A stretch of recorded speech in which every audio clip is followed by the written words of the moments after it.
Dans cette vidéo, nous allons voir comment acclimater nos invertébrés en douceur et répondre à la question quel procédé d'acclimatation choisir pour ces invertébrés.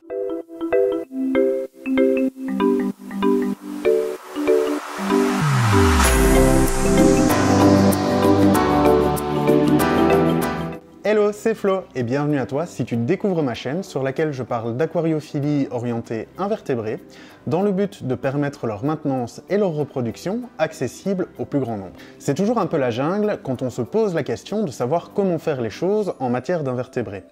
Il existe de nombreux avis, de nombreux retours d'expérience et on s'y retrouve parfois un peu difficilement. Il n'existe évidemment pas une seule et unique bonne manière de faire, c'est d'ailleurs ce qui fait la beauté de notre hobby d'aquariophile, mais tu l'auras compris avec le temps, en matière d'invertébrés, la douceur est de mise. En général, tu vas devoir procéder à une acclimatation dans deux cas de figure bien précis. Soit tu viens de te procurer des invertébrés et tu vas devoir les acclimater pour les mettre dans leur aquarium, soit tu vas transférer tes invertébrés d'un bac à un autre, pour cause de sélection ou alors pour cause de déménagement. Je voudrais ajouter que dans le cas de la sélection, il n'est pas toujours nécessaire de procéder à une acclimatation. Je m'explique. Si tu possèdes une cuve que tu as divisée en plusieurs compartiments, que tous ces compartiments communiquent entre eux, alors du coup, si tu veux prendre une crevette que tu vas sélectionner pour la mettre dans un autre bac, donc de cette même cuve, tu vas pas devoir procéder à une acclimatation tout simplement parce que les paramètres d'eau en termes de pH, d'électroconductivité seront exactement identiques. Personnellement, je ne travaille pas avec ce type de configuration pour la simple et bonne raison que s'il devait y avoir développement d'une maladie dans un de mes bacs, le risque de propagation serait beaucoup trop important. Mais revenons-en à l'acclimatation à proprement parler. Pour répondre à cette question, je vais utiliser l'exemple de l'acclimatation d'invertébrés que l'on vient d'acheter, et donc du coup, la première fois que l'on va peupler son aquarium. Prenons l'exemple des Caridina, qui sont réputés pour être beaucoup plus sensibles aux variations des paramètres d'eau et pics de pollution, et puis ça nous permettra de changer un petit peu de la très célèbre Red Cherry. Une première étape incontournable est de préparer son bac, et donc l'eau de son bac, à la variété que l'on veut élever. Ça paraît logique dit comme ça, mais l'idéal est de préparer l'eau en fonction de la variété qu'on veut élever.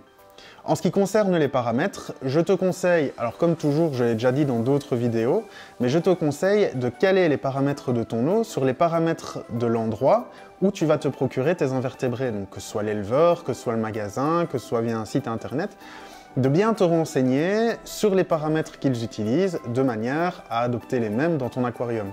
Dans un premier temps, c'est beaucoup plus sécure et ça permettra une meilleure acclimatation de tes crevettes. Il est donc important de savoir quelle variété tu veux maintenir et de te renseigner. Alors pour plusieurs raisons. La première, c'est que en te renseignant, tu vas pouvoir préparer ton bac en fonction de cette variété et donc du coup, tu vas avoir une acclimatation qui se fera beaucoup plus en douceur. Une autre raison est que les crevettes, surtout les plus sélectionnées, sont très sensibles aux variations de leurs paramètres d'eau.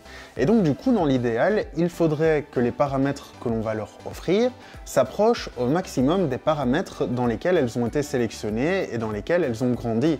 Et enfin, un autre point et non des moindres, le fait d'avoir un bac qui a été calqué sur la variété et sur les paramètres de l'éleveur va permettre de diminuer le stress lors de l'acclimatation et donc va réduire considérablement le risque de développer des maladies par la suite.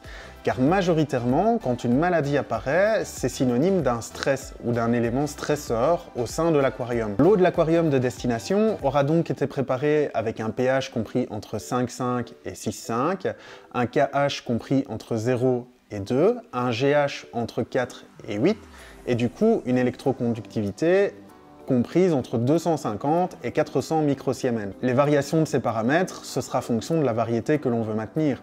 On n'aura pas les mêmes paramètres d'eau pour maintenir de la cristal red ou black, donc une variété de B peu sélectionnée, qu'une Taiwan B ou une Tahiti B.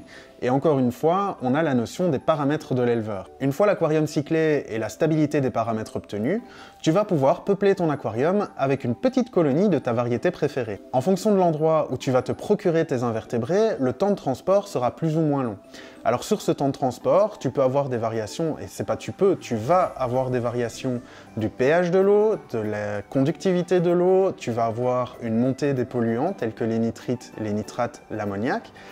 Et donc du coup, ce sera très important, une fois arrivé, de réaliser cette acclimatation en douceur pour ne pas aller occasionner de choc à tes crevettes. Je précise également que la température aura varié, et tous ces éléments ensemble sont en fait de grands stresseurs pour nos invertébrés, qui vont avoir pour effet d'affaiblir leur système immunitaire. Et donc, qui dit affaiblissement du système immunitaire, dit qu'elles seront beaucoup plus enclines à développer des maladies. Il existe deux types d'acclimatation possibles. L'acclimatation classique, donc tu vas prendre le sac qui contient les crevettes, l'ouvrir, le mettre dans l'eau de l'aquarium pour le mettre à température, donc ça dure entre 15 et 20 minutes. Et puis après, sur une période de 1 à 2 heures, tu vas prendre un peu d'eau et tu vas rajouter un peu d'eau dans le sac tous les quarts d'heure. Cette méthode d'acclimatation est pour moi réservée aux espèces les plus robustes et les moins sélectionnées. Une autre méthode d'acclimatation est la méthode du goutte à goutte, qui va permettre un équilibrage en douceur du pH et de l'électroconductivité, et qui est finalement la méthode d'acclimatation la plus douce et la moins pourvoyeuse de stress pour nos invertébrés. Pour réaliser ce type d'acclimatation, la première étape est de placer ces crevettes dans un récipient. Donc ici, j'ai acheté un récipient spécifiquement conçu pour ce type de travail. Maintenant, une petite boîte, je pense à un petit tupperware ou quoi, fera largement l'affaire. Il faudra ensuite procéder à l'acclimatation à proprement parler. Alors, pour la réaliser, tu prends, hop, la pince est tombée, un simple tuyau d'air. Donc la méthode la plus simple, le tuyau d'air, ça coûte pas cher, c'est super simple à utiliser. Et donc sur ce tuyau, tu fais un nœud, plus ou moins serré, et c'est en fait la manière dont est serré le nœud qui va te permettre de réguler le débit. Il existe énormément de possibilités de réaliser un système d'acclimatation goutte à goutte. Pour ma part, j'ai opté pour l'association d'un tuyau d'air avec un petit robinet qui me permet beaucoup plus facilement de réguler le débit. La durée d'acclimatation sera proportionnelle au temps de transport, donc c'est-à-dire que plus le transport a été long, plus l'acclimatation devra être longue et effectuée en douceur. Et ce, pour éviter le stress et les variations trop brutales des paramètres d'eau, donc encore une fois notamment pH, électroconductivité. C'est bien de savoir ça, mais du coup, il y a un autre élément important à prendre en compte, c'est qu'il faut que la température ambiante de la pièce, lorsqu'on fait une acclimatation au goutte à goutte, se situe aux alentours de 20 degrés, parce que l'eau aura tendance à rapidement baisser en température. Également, on veillera à avoir les fenêtres fermées pour éviter les courants d'air. Un petit truc. En règle générale, une acclimatation de 1 à 2 heures sera suffisante avant de pouvoir mettre les animaux dans l'aquarium. Il y a juste une chose que l'on prendra en compte, c'est que l'on va chercher à tripler le volume d'eau de départ. Alors, pour tripler le volume d'eau, c'est simple, on va réguler le débit de manière à avoir un volume qui va monter plus ou moins rapidement en fonction de la durée d'acclimatation que l'on veut donner. Une fois tout ça réalisé, l'acclimatation est terminée, tu peux mettre tes crevettes sans risque dans leur aquarium. Je vous ai parlé de deux autres cas. Donc celui d'un transfert d'un bac à l'autre pour la sélection. Je ne vais pas m'attarder plus longtemps, c'est grosso modo la même chose, sauf que la durée d'acclimatation est fatalement beaucoup plus réduite. En général, j'acclimate sur une période de 15-20 minutes en triplant bien mon volume d'eau. Tu peux retrouver la vidéo ici. En ce qui concerne l'acclimatation dans le cas du déménagement, c'est exactement pareil, à la différence près que soit tu auras déjà préparé tes bacs et donc tu n'auras plus qu'à transférer tes crevettes vers les autres bacs en réalisant l'acclimatation plus ou moins longue, tout dépendra du temps de transport, soit tu auras récupéré ton eau pour refaire tes bacs et remettre la même eau, et donc tu feras quand même une petite acclimatation. On fera, je pense, pas tout de suite parce que j'ai pas prévu de déménager maintenant et que c'est quand même un travail assez conséquent. En tout cas, à un moment donné, je vous proposerai une vidéo.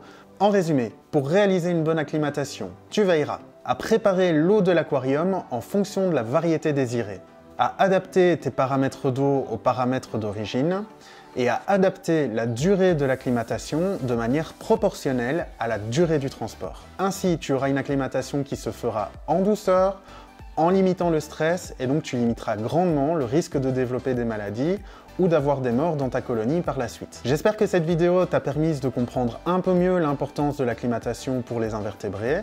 N'hésite pas à me poser tes questions en commentaire s'il reste encore quelques points nébuleux. Vous êtes de plus en plus nombreux à vous abonner à la chaîne et je vous dis merci, car c'est grâce à vous que la chaîne prend tout son sens. Pour le cap des 500 abonnés, je vous prépare une semaine thématique sur la génétique, dans laquelle je sortirai une vidéo par jour pour reprendre les bases de chaque variété existante et s'y retrouver un petit peu mieux. Tu l'auras compris, si ce n'est pas encore fait, n'hésite pas à t'abonner à la chaîne, activer les notifications et liker la vidéo. De cette manière, tu pourras suivre l'évolution de la chaîne et être averti à chaque fois qu'une nouvelle vidéo sortira. Je vous ai également préparé quelques petites vidéos bonus qui sortiront en plus des vidéos hebdomadaires. Maintenant, je ne vous dis pas quoi, quel sujet, je ne vous dis pas quand. Ce ne sera évidemment pas toutes les semaines parce que ça représente un travail assez considérable. En attendant, prends soin de toi, c'est le plus important. Comme d'habitude, on se retrouve très bientôt pour de nouvelles vidéos.